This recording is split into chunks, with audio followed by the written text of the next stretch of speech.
10 మంది సభ్యుల బృందాన్ని ఏర్పాటు చేశారు. సలహా బృందం సభ్యులు వర్చువల్ గా ఈ సమీక్షకు హాజరయ్యారు. ప్రజల డిజిటల్ హెల్త్ రికార్డులను సంజీవని ప్రాజెక్టు ద్వారా రూపొందిస్తున్నట్లు చెప్పారు. గేట్స్ ఫౌండేషన్ సహకారంతో కుప్పం, చిత్తూరు జిల్లాలో డిజిటల్ నెట్వర్క్ సెంటర్ ద్వారా ఈ వివరాలను సేకరించి ఇంటిగ్రేట్ చేశామన్నారు సీఎం.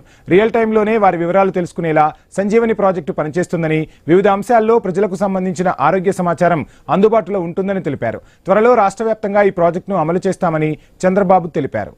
ఇక వ్యాధుల బారిన పడిన తర్వాత చికిత్స తీసుకోవడం కంటే ముందుగానే నియంత్రించేలా ప్రివెంటివ్ విధానాలపై దృష్టి సారించాలని సీఎం చంద్రబాబు సూచించారు. ఇలా చేయగలిగితే ప్రజల వైద్య ఖర్చులు చాలా వరకు తగ్గుతాయన్నారు. ఏడాదిలోగా ప్రజల డిజిటల్ హెల్త్ రికార్డులను సిద్ధం చేస్తామన్నారు. వివిధ అంశాలకు ఆంధ్రప్రదేశ్ ఓ స్టార్టప్ ఏరియాగా ఉంటుందన్నారు. హెల్తీ, వెల్తీ, హ్యాపీ ఆంధ్రప్రదేశ్ లక్ష్యంగా కూటమి సర్కార్ పనిచేస్తుందని స్పష్టం చేశారు సీఎం చంద్రబాబు.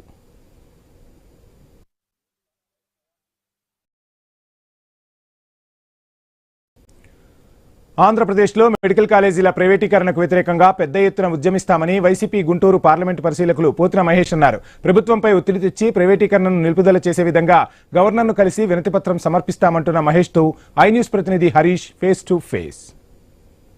మెడికల్ కాలేజీల ప్రైవేటీకరణపై వైఎస్ఆర్ కాంగ్రెస్ పార్టీ పెద్ద ఎత్తున ఆందోళనలకి చేపట్టింది. ఇందులో భాగంగానే 1 కోటి సంతకాల సేకరణ కూడా ఇప్పటికే పూర్తి చేసింది. 1 కోటి సంతకాలకు పైగా వచ్చినటువంటి సంతకాలను డిజిటల్ రూపంలో చేసి గవర్నర్కు సమర్పించేటువంటి కార్యక్రమాన్ని కూడా పెద్ద ఎత్తున వైఎస్ఆర్ కాంగ్రెస్ పార్టీ తీసుకుంది. అందులో భాగంగానే వైసీపీ అధినేత జగన్ ఈ నెల 18వ తేదీన గవర్నర్ని కలిసి డిజిటల్ రూపంలో ఉన్నటువంటి సంతకాలను కూడా గవర్నర్కు సమర్పించబోతున్నారు. ప్రభుత్వ మెడికల్ కాలేజీల ప్రైవేటీకరణ ఎట్టి పరిస్థితుల్లో అడ్డుకుంటామని కూడా ఇప్పటికే జగన్ స్వయంగా ప్రకటించారు. 18వ తేదీన జరిగేటువంటి గవర్నర్కి సమర్పించేటువంటి సంతకాల సేకరణకి సంబంధించినటువంటి అంశంపై కూడా వైఎస్ఆర్ కాంగ్రెస్ పార్టీ పెద్ద ఎత్తున ఆందోళన చేయబడింది. ఇప్పటికే జిల్లాల నుంచి కూడా పెద్ద ఎత్తున సేకరించినటువంటి సంతకాలు తాడేపల్లి కేంద్ర కార్యాలయానికి చేరుకున్నాయి. ఈ నేపథ్యంలో మనతో మాట్లాడేందుకు వైఎస్ఆర్ కాంగ్రెస్ పార్టీ గుంటూరు జిల్లా పరిశీలకులు పోతిన మహేష్ ఉన్నారు. సార్ చెప్పండి, ఎలా చూడాలి ప్రైవేట్ మెడికల్ కాలేజీలు చేయటం ఈ ఆందోళనతో కూడా? ప్రభుత్వ మెడికల్ కాలేజీల ప్రైవేటీకరణ అనేది 5 కోట్ల మంది ప్రజల్ని వైద్యం అందించకుండా, అదేవిధంగా పేద సామాన్య మధ్యతరగతి వర్గాలకు చెందినటువంటి డాక్టర్ అవ్వాలనేటువంటి కళని చిదిమేసే విధంగా, ప్రజలకు కాకుండా కేవలం పెట్టుబడిదారులకి, కార్పొరేట్లకి లబ్ధి చేకూర్చే విధంగా చంద్రబాబు నాయుడు గారు, పవన్ కళ్యాణ్ గారు ఈరోజున అడుగులు ముందుకు వేస్తూ ఉన్నారు. ముఖ్యంగా జగన్మోహన్ రెడ్డి గారు 100 సంవత్సరాల చరిత్రలో ఎవ్వరు చెయ్యని విధంగా మరి 17 మెడికల్ కాలేజీలకి అనుమతి తీసుకొచ్చి 7 మెడికల్ కాలేజీల నిర్మాణం పూర్తి చేసి దగ్గర 3,500 కోట్ల రూపాయల నిధులు వెచ్చించి మిగతా 10 మెడికల్ కాలేజీలు కూడా స్థలాలు కేటాయించి నిర్మాణ దశలో ఉంటే చంద్రబాబు నాయుడు గారు ఎందుకు ఈ ప్రభుత్వ మెడికల్ కాలేజీలని, అదేవిధంగా ప్రభుత్వ ఆసుపత్రుల్ని పీపీపీ విధానం ద్వారా కట్టబెడతా ఉన్నారు అనే దానికి ప్రజలకు సమాధానం చెప్పాలి. ఆరోగ్యశ్రీ కూడా వాళ్ళు ఏం చేశారు? ఆయన 3,000 కోట్ల రూపాయల నిధులు నెట్వర్కింగ్ ఆసుపత్రికి కేటాయించకుండా పేద ప్రజలను ఇబ్బందులు పాలు చేస్తూ ఉన్నారు. కార్పొరేట్ల మీద మీకు అంత ప్రేమ ఏంటి? అమరావతి కోసం 1,00,000 కోట్లు అప్పు చేస్తానంటున్నారు. ఇప్పటికే సుమారు 50,000 కోట్ల రూపాయల అప్పులు తీసుకొచ్చారు. 5 కోట్ల మంది ప్రజల ఆరోగ్యం కోసం, వైద్య విద్య కోసం మీరు 5,000 కోట్ల రూపాయలు కేటాయించలేరా? చెప్పండి. 5 కోట్ల మంది ప్రజల ఆరోగ్యం, అదేవిధంగా వైద్య విద్య కోసం 5,000 కోట్ల రూపాయలు, అది కూడా ఒకసారి కాదు కదా, అంచెలంచెలుగా మరి కేటాయించేటువంటి పరిస్థితి మీరు ఎందుకు చేయలేకపోతా ఉన్నారు? పీపీపీ అంటే ప్రైవేటీకరణ కాదు, నిర్వహణ మొత్తం కూడా ప్రభుత్వమే చూసుకుంటుంది అని కూడా ముఖ్యమంత్రి గారు స్పష్టంగా చెప్తున్నారు. దీన్ని ఎలా చూస్తారు?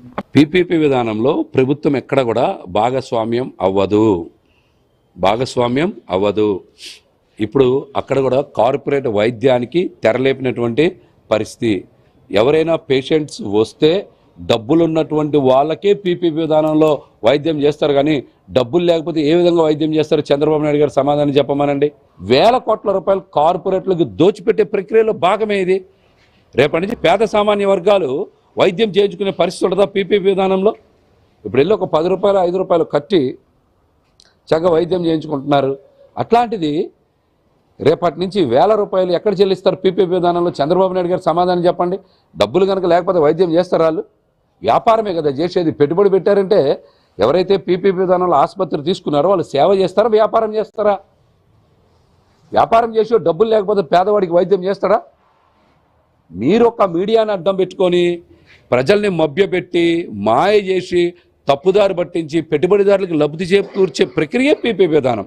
దీనివల్ల ప్రజలకు ఎటువంటి ఉపయోగం లేదు. చంద్రబాబు గారు చెప్పని పచ్చి అబద్ధాలు.